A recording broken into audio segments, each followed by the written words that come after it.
Imagine um homem que nasceu em uma pequena aldeia nos arredores de Roma, sem linhagem ilustre, sem fortuna herdada e sem nenhum feito notável em seu passado familiar. Esse homem, Tito Flávio Vespasiano, não só conquistou o trono imperial como transformou um império à beira do caos em uma potência estável. Sua história é a prova de que determinação, inteligência prática e uma dose de audácia podem superar até as origens mais humildes.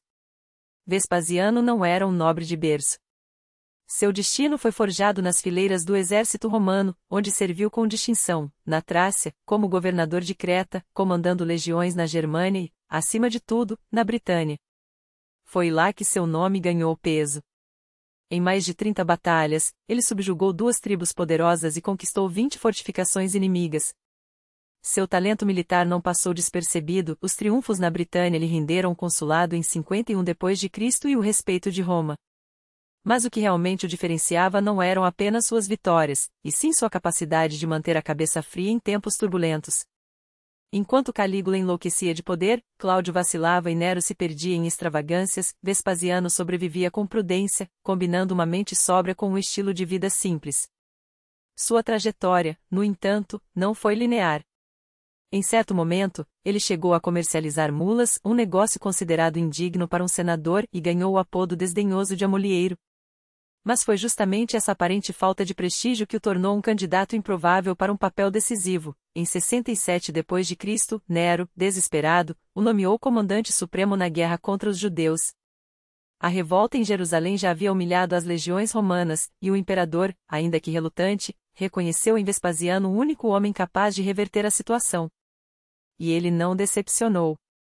Em 2 anos, Vespasiano esmagou a resistência na Judéia com uma estratégia implacável. Marchava à frente de suas tropas, escolhia pessoalmente os acampamentos, planejava cada movimento e, quando necessário, lutava lado a lado com seus soldados. Comia o que eles comiam, vestia-se como eles e dormia sob as mesmas estrelas. Sua disciplina era contagiante. Mas havia algo mais em sua conduta, uma esperteza política rara. Enquanto seus generais clamavam por atacar Jerusalém, ele hesitou, não por medo, mas por cálculo. Sabia que a verdadeira batalha não estava nas muralhas da cidade sagrada, e sim nos corredores do poder em Roma, onde o império se desintegrava. Quando Nero caiu em 68 d.C., o caos se instalou. Galba, Otto e Vitélio se sucederam em uma dança macabra de traições e assassinatos. Vespasiano, porém, permaneceu à espera, consolidando seu apoio. Com 9 legiões sob seu comando na Judéia, Síria e Egito, ele aguardou o momento certo. O primeiro movimento veio do Egito, onde Tibério Alexandre proclamou o imperador. Em seguida, as legiões da Síria e das províncias orientais o reconheceram. Vespasiano não perdeu tempo, garantiu a lealdade dos parianos e armênios, assegurando as fronteiras orientais, e partiu para Alexandria.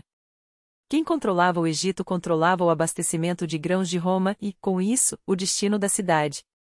Até dezembro de 69 d.C., as tropas de Vespasiano esmagaram Vitélio e tomaram Roma. Seu primeiro ato como imperador? Salvar a capital da fome, enviando navios carregados de trigo do Egito.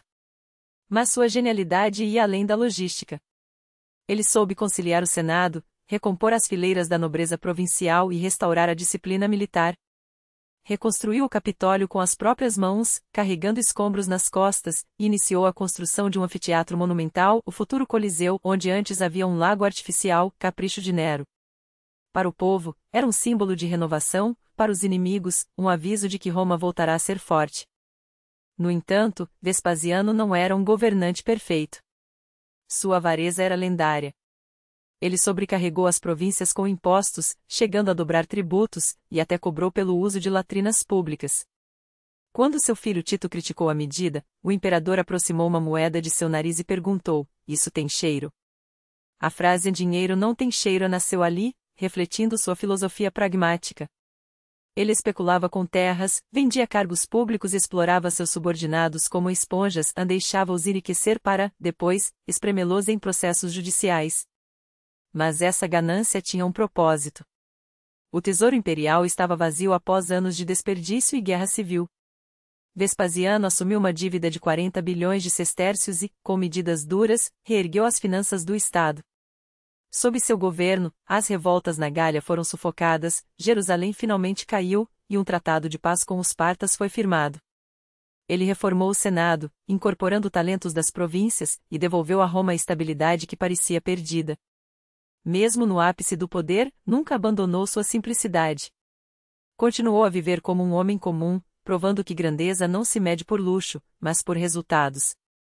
Vespasiano não foi um imperador glorificado por poetas ou esculpido em mármore como um deus.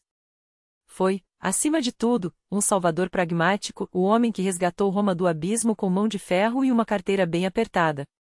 E, no fim das contas, foi exatamente isso que o tornou inesquecível. Era um homem que encarnava a austeridade dos antigos costumes romanos não por discursos, mas por uma vida que falava mais alto que qualquer édito. Não precisou de leis draconianas para conter a ostentação que corrompia a cidade, bastou seu exemplo. Enquanto outros imperadores se perdiam em banhos de ouro e festins intermináveis, Vespasiano andava pelas ruas como um cidadão qualquer, vestindo a mesma túnica sem adornos que usava antes do poder. Sua origem humilde não era um segredo a ser escondido, mas uma medalha que exibia com orgulho. Eu nasci para servir Roma, não para me esconder atrás de púrpuras, parecia dizer a cada gesto. O desdém pela afetação era quase uma obsessão. Detestava homens que gastavam mais tempo arrumando os cabelos do que governando. Certa vez, um jovem recém-nomeado para um cargo importante chegou à sua presença embalsamado em perfumes caríssimos, como se o aroma pudesse disfarçar a falta de mérito. Vespasiano franziu o senho, olhando-o com uma mistura de nojo e ironia. Prefiro que cheire a alho, pelo menos assim sei que é um homem de trabalho. E, sem mais delongas, caçou o posto do dandy. Para ele, a verdadeira nobreza não vinha de ungüentos, mas do suor.